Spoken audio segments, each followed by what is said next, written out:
మాట్లాడదాం. ఈ అంశంపై మనతో మాట్లాడేందుకు రాజునేత గారు భారతీయ జనతా పార్టీ నుంచి మనకు అందుబాటులో ఉన్నారు. రాజునేత గారు నమస్కారం. సో కాసేపు హైదరాబాద్ మెట్రో గురించి మనం చూస్తే చాలా వరకు అంటే మన ప్రధాని వచ్చినప్పుడు కూడా ప్రజా రవాణాను ఎక్కువగా మనం యూటిలైజ్ చేసుకోవాలి. ప్రజా రవాణాను యూటిలైజ్ చేసుకుంటే పెట్రోల్ డీజిల్ కన్జంప్షన్ తగ్గుతుంది.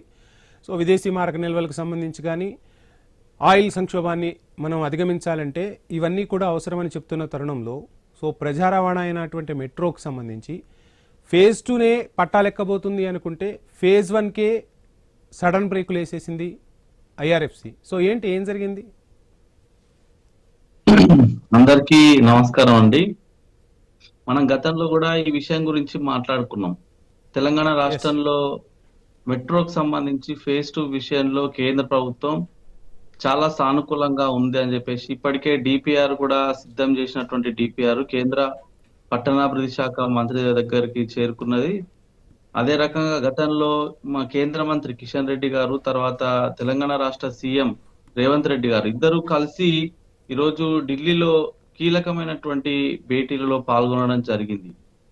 సో దీనికి సంబంధించి ముందుగా ఏంటంటే ఎట్లా ఇది ఫేజ్ 2కి సంబంధించినటువంటి నిధులను ఎట్లా సమీకరించాలి, తర్వాత అనుమతులను పొందే విషయంలో ఏ రకమైనటువంటి ఇబ్బందులను వాటిని అన్నిటినీ అధిగమించాలనేటువంటి దాని మీద చాలా కూలంకషంగా ఇప్పటికే ఒక ఇంపార్టెంట్ మీటింగ్స్ అన్ని కూడా జరిగినాయి. ఆ విషయాలన్నీ కూడా ప్రెస్ లో కూడా రావడం జరిగింది. కేంద్ర రైల్వే శాఖ మంత్రితోని, తర్వాత పట్టణాభివృద్ధి శాఖ మంత్రితోని ఈరోజు అవును. ఇప్పుడు మీరు చెప్తున్న అంశాలన్నీ కూడా గతంలో జరిగినవే. ఇప్పుడు ఐఆర్ఎఫ్సి బ్రేకులు వేసింది కూడా అదే మీడియాలో వస్తుంది కాబట్టి ఇప్పుడు మనం చర్చిస్తూ ఉన్నాం. సో ఎందుకు ఐఆర్ఎఫ్సి బ్రేకులు వేసింది? అటు కేంద్ర ప్రభుత్వం కూడా మద్దతు తెలుపుతున్న తరుణం సమన్వయం చేసుకుంటామనుకున్నారు, కలిసి నడుద్దామనుకుంటూ ఉన్నారు. గత ప్రభుత్వంపై బీజేపీ విమర్శలు గుప్పించింది. గత ప్రభుత్వంలో కేసీఆర్ కానీ బీఆర్ఎస్కి సంబంధించిన నేతలు కానీ కేంద్ర ప్రభుత్వంతో సమన్వయం లేకపోవడంతో మేము కేంద్రానికి రావాల్సిన నిధుల విషయంలో కానీ రాష్ట్రానికి రావాల్సిన ప్రాజెక్టుల విషయంలో కానీ మేము పెద్దగా చర్చించలేకపోతున్నాం, మాట్లాడలేకపోతున్నాం అన్నారు. ఇప్పుడు రేవంత్ కలిసి నడుస్తున్నా ఎందుకు బ్రేకులు పడ్డాయి మరి? సార్ ఇప్పుడు ఒకటి గతంలో మెట్రో ఫేజ్ 1 కి సంబంధించినటువంటి ఎవరి పరిధిలో ఉన్నదో దాన్ని తెలంగాణ రాష్ట్ర ప్రభుత్వం తీసుకునేటువంటి క్రమంలో కొద్దిగా జాప్యం జరగడం ఒకటి. తర్వాత ఈ మెట్రో అలైన్మెంట్ ఏదైతే ఎక్కడెక్కడి నుంచి మెట్రో పోవాలి, తర్వాత పోతున్న క్రమంలో పాత బస్తీలో కొన్ని చోట్ల ప్రైవేట్ ఆస్తులను కూడా తీసుకోవాల్సినటువంటి క్రమంలో అక్కడ కొన్ని ఇబ్బందులు తలెత్తడము, తర్వాత ఈ డిపిఆర్ సిద్ధం చేయడం, ఇదంతా దీంట్లో కొద్దిగా రాష్ట్ర ప్రభుత్వమే మీనమేషాలు లెక్కించడం కారణంగా ఈరోజు లేట్ అయింది. రెండోది సార్, ఇప్పుడు ఈ రోజు మీరు ఇందాక అన్నట్టు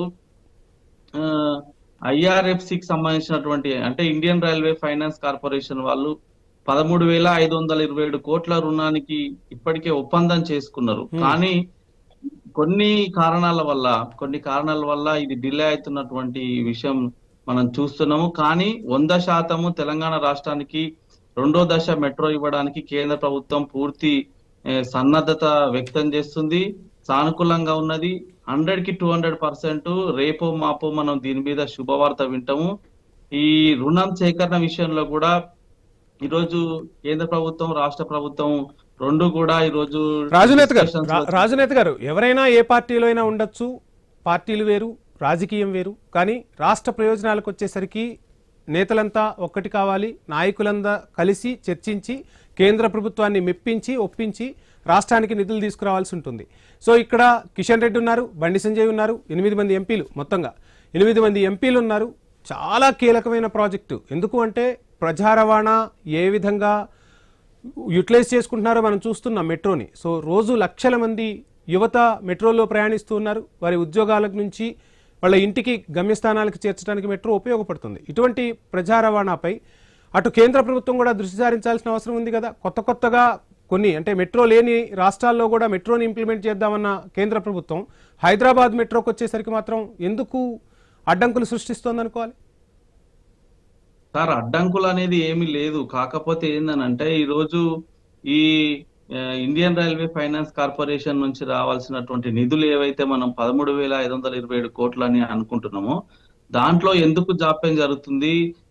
ఒకవేళ ఇన్ కేసు వాళ్ళు ఇవ్వకపోతే ప్రత్యామ్నాయ మార్గాలను మీరు ఇందాక చెప్పినట్టుగా కేంద్ర ప్రభుత్వం ఆధీనంలో ఉన్నటువంటి ఆల్టర్నేటివ్ వేస్ ఏమున్నాయని చెప్పేసి కూడా ఇప్పటికే మనం దాని మీద దృష్టి పెట్టడం జరిగింది.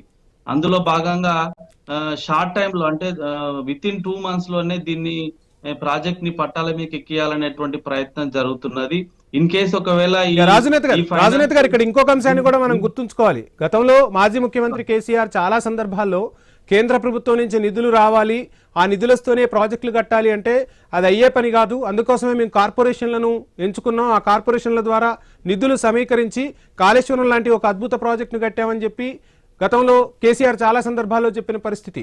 అంటే గతంలో కేసీఆర్ చెప్పిన మాటలను ఇప్పుడు తెలంగాణ ప్రజానీకం కూడా గుర్తు చేసుకుంటోంది. అంటే ఇస్తామంటారు కానీ ఇవ్వరు, ఆశ చూపిస్తున్నారు కానీ ఇవ్వట్లేదు అనేది ప్రజల్లో కూడా పెద్ద ఎత్తున చర్చ సాగుతుంది. ఈ అంశంపై మనం మాట్లాడే ముందు షార్ట్ బ్రేక్ తీసుకుందాం. ఎజెండాలో స్టే ట్యూన్.